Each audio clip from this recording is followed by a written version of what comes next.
なんかすごいことになっている。呼ばれております。どういう状態になるか分かりません。心配です。コウタです。タイです。今回の動画は閲覧注意です。実はお知らせしなきゃいけないことがあります。今はベトナムのダナンというところに住んでいて、なんと私のバイクの操作ミスでタイミさんに怪我をさせてしまいました。そして、怪我をして裂傷、骨折、そして手術、入院という風になってしまいました。だからこれは出したらいいかどうしようかっていう風に迷いました。でも海外の医療事情について気になる方もおられると思うので、今回参考になるかなというふうに思って動画を撮っております。事故の説明だったりとか、あと病院の様子が出てくるんですけれども、そういうの苦手だよとか、ちょっと気分悪くなっちゃうよという方に関しては、視聴を中止していただければというふうに思います。それでは実力をご覧ください。どうぞ。やばい。ちょっと待って。ごめん。ちょっと。なんかすごいことになっている。ごめん。はい、ごめんなさい、タイミさん。僕のせいでちょっと足を傷つけてしまいました。なんかすごいことになっていますが、病院へ今向かっています。僕のちょっとバイクの操作を誤った結果、止まってたバイクが出てしまい、今足を怪我しております。ちょっとお見せできないですが、病院に今向かってます。はい、ちょっとうまく話せるか分かりませんが、タイビさんの希望もあってこの動画を残しておきたいと思います。今回の顛末ですね。まず今いるのはダナンの国立の、病院です。で、今タイミさんが手術中です。で、どうしてこんなことになったかというと、まずバイクを私が運転しました。タイミさんは後ろに乗ってました。で、ちょっと我々は結構路地みたいなところを通るのが好きなので、ダナンにはたくさんあるのでそこを通っていましたと。右側にちょっと工事というか少し作業をやってる人たち、細い道でね。で、左側にはバイクが置いてありましたということで、その作業をちょっと下げるために左側に寄りながらちょっとアクセルを踏み込んだら問題ないかなと思ったので、タイミさんがいたって言い出して、振り返って足を見たら、中から血が出ていたということで、これはまずいと思って病院に行きました。グラブのお兄さんもすごく早く行ってくれて、クラクションを鳴らしてどいてくれみたいな感じで早く連れてきてくれて、病院に着きましたと。で、骨を折れているのか確定で、その後の後遺症とかについてはどうなるかわからない。今のところ先生の話では指を切断するとかそういうことにはならなそうだという話です。なんか自分の中でちょっと油断していたおごりがあったというのかな、この運転に対して本当になんか失敗したなっていう、やってしまったなということで、もう一番守りたい人なのに傷つけてしまったというのは本当に後悔してもしきれないということで、これから何があっても彼女を守るということをやっていきたいと思います。さあ、タイミさん、はい。手術をしましたね。しました。大変でし人た。人生初でめっちゃドキドキしました。まず手術が初めてやからさ、もう日本の常識なんかベトナムの常識なんか全く分からんわけやん。だからなんか戸惑うことが多数あって、もちろん多分あれは全部共通やと思うんだけど、手術する時マッパになって上に布だけみたいな、そのところとかもなんか足の先だけ小指だけなのに、マッパにわざわざならなあかんねやっていうことも衝撃だったし、あとは手術も意識ちゃんとあるから、ゴリゴリゴリとかギーンとかなんか工事現場みたいな音してて、それもすごい怖かった。みんなスマホとか普通に使ってて、それ驚いた。その手術内で、そう、手術室内で看護師さんとかスマホ使ったりとか、途中でスマホになったりとかしてて、別に出てはなかったけど、なんかええんやみたいな、そのゆるさっていうかさ、大丈夫なみたいな、衛生は大丈夫なんですかっていう感じのところはちょっと気になったかな。あと驚いたこと、私自身が驚いたことですけど、普通、手術室に例えば救急室から向かい回した時にタイミさんを寝かせながら車輪付きのベッドで行くんだけども、私が手伝わされたっていうね。完全にスタッフの一部とかしてたよな。君と看護婦さんがね、こっちよっていう感じで、押させていただいたというかもうあれは当たり前みたいだったね。そう。全家族が、その、ベまあッドを押す。面倒をね、少し見るというね。あれはすごい斬新だったね。はい、たゆみさんが入院になりました。多分1日だけやと思って。だと思いますけど、様子見て、それはでも大事なことですからね。安心です、その方が。しかもベトナムの人が優しくて、そうね。寄ったのかみたいな。そう。ね。みんな優しいですね。一般の人がうん。めちゃくちゃ優しいです。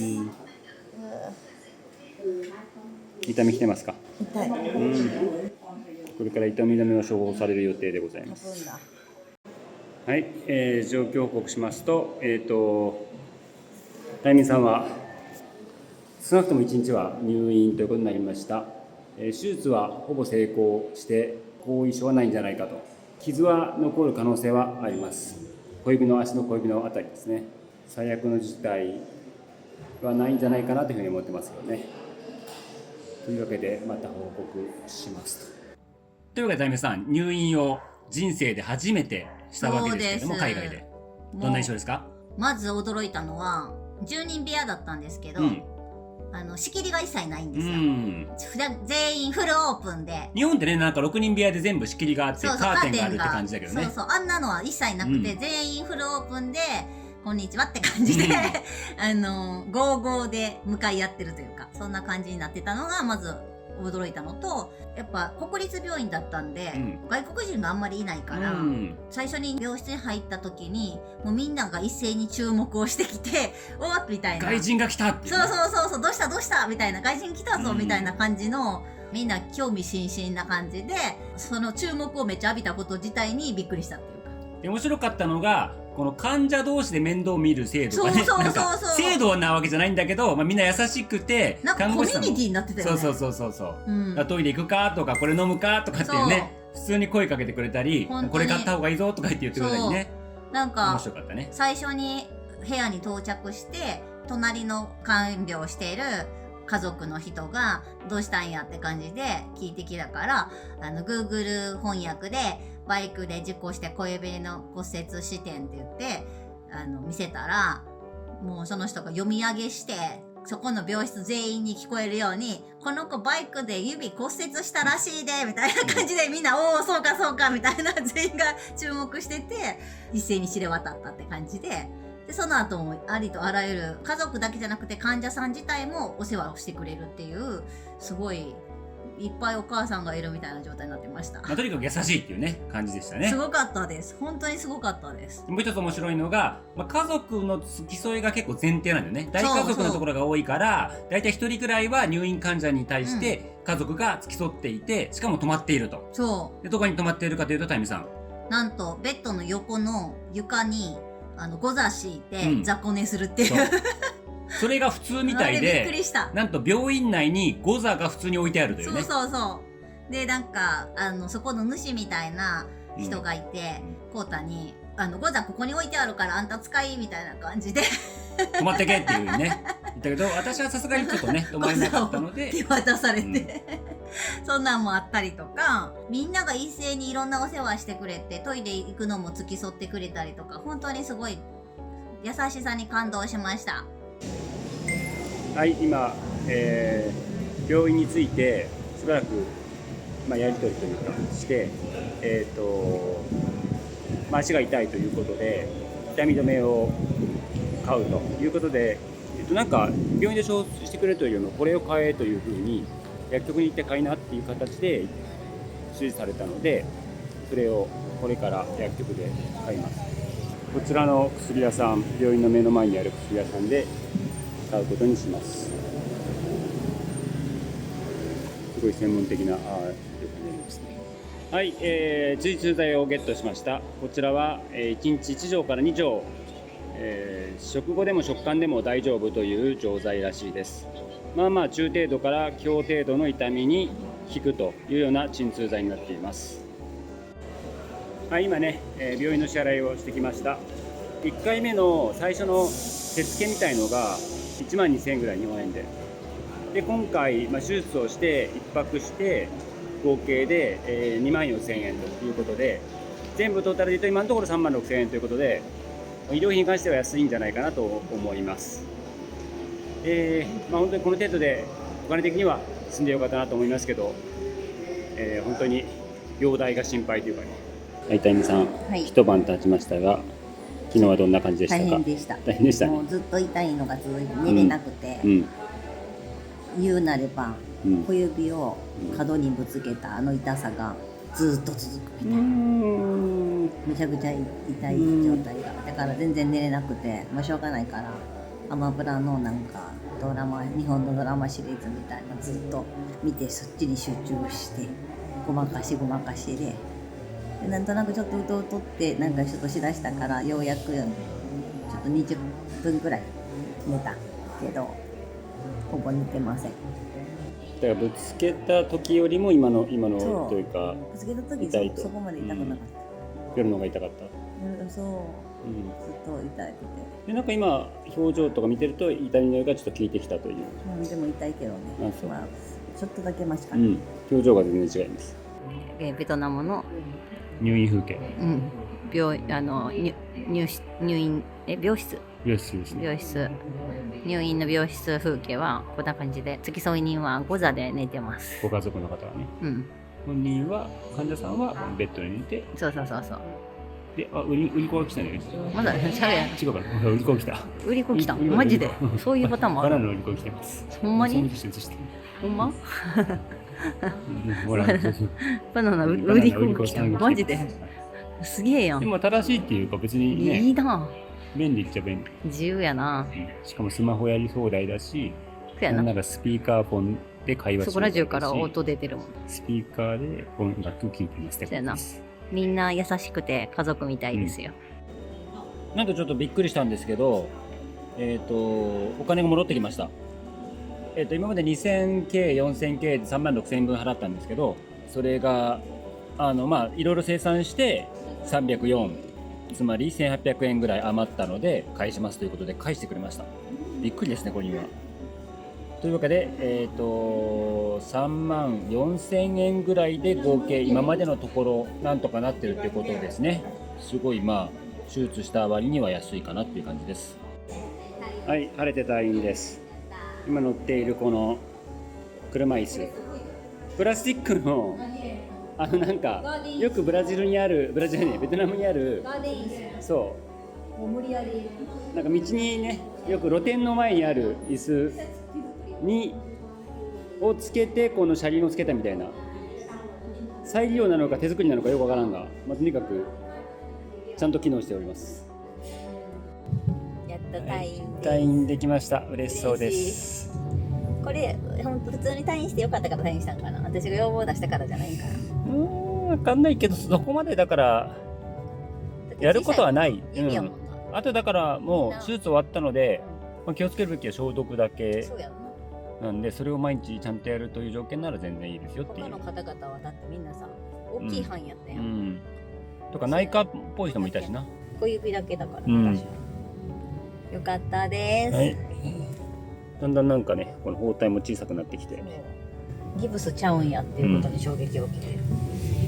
はい、それでは退院したということで、反省会をしたいと思います。今回本当に申し訳なかったです。とんでもないです。なんか本当になんだろう、傷つけてしまったことは申し訳ないけど、本当にどうしようもなく取り返しのつかないというところまでは免れたっぽいので、それは安心しました。そして1泊だけでね出れたということも良かったなと思います。すごいな。今回はちょっとやっぱりなんか油断だよな。なんかやっぱ自信が出てきたというか、バイクに関してはいろんなね小さなとこも行ってたし、なんかちょっとスイスイ行き過ぎてたかなっていう感じは、ちょっとベトナム人気取りというか感じがして、操作を誤ってしまったというのが本当に大きな一つ。これからはだからもう細い道では本当にゆっくりで、特にタイミングが乗ってる時はこの左右の違いというのも、ちょっと幅というのも相当多めに見てやる必要があるということですね。そんなんつうんだろう、他人をね巻き込まなくてよかったなという。そうやな。そういうのもなかったし、別に私がなんかどっかなんていうの、見えるところに傷が残るとかでも断然ないし、命にも別状ないし。んと。というわけでこれからもこの宝物を守っていきます。皆さんにどんどん叩いてください。今回は。やたみさん、はい。一晩入院開けてみて印象いかがでしたか？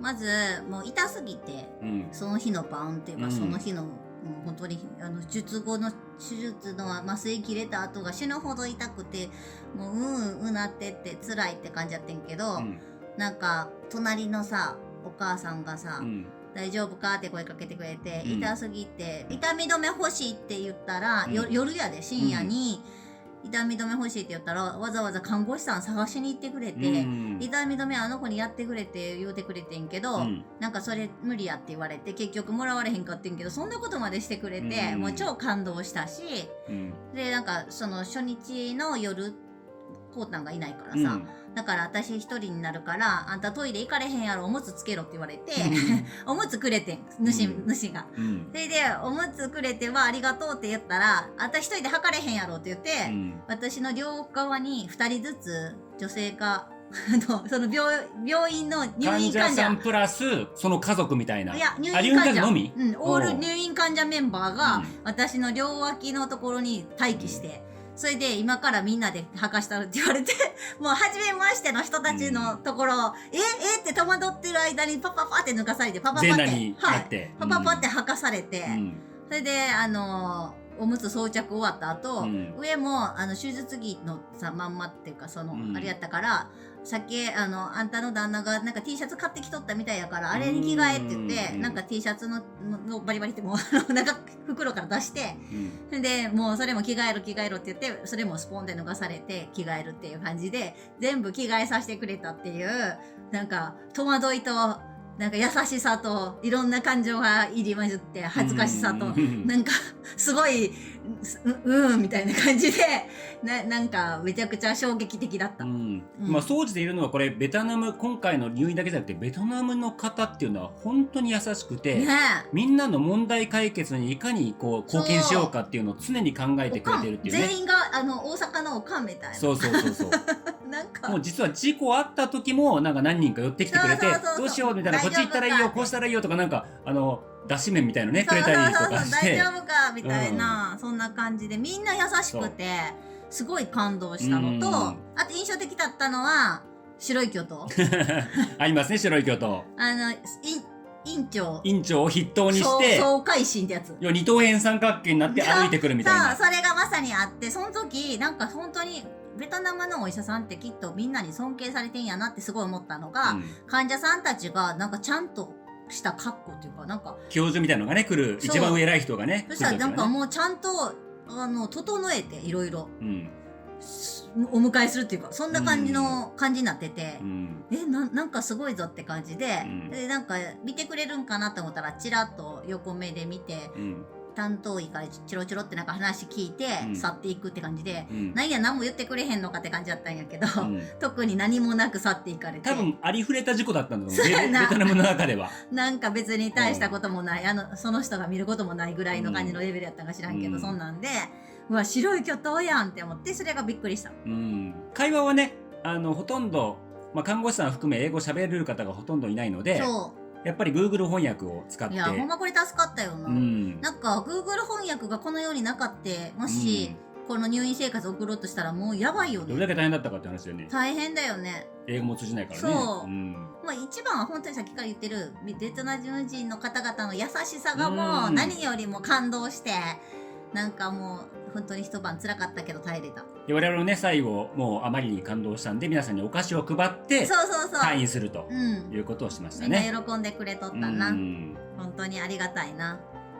ここで石上整形外科クリニックのガミちゃんこと石上仁先生と、同クリニックの理学療法士石ちゃんこと石上俊さんには特別に感謝をお伝えしたいと思います。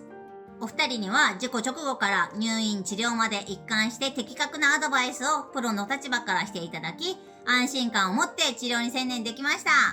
これは本当にありがたかったね。本当にありがたくて、もうなんか事故してなんか報告した途端電話くれてさ、大丈夫みたいな感じで電話くれて、そうやって相談乗ってくれてめっちゃ心強かったです。傷口もね、写真で送ったりして、今いい調子だねとか、これは普通の処置だから安心してねとかって言ってくれてね。本当に。いい感じだってね。最高に感謝です。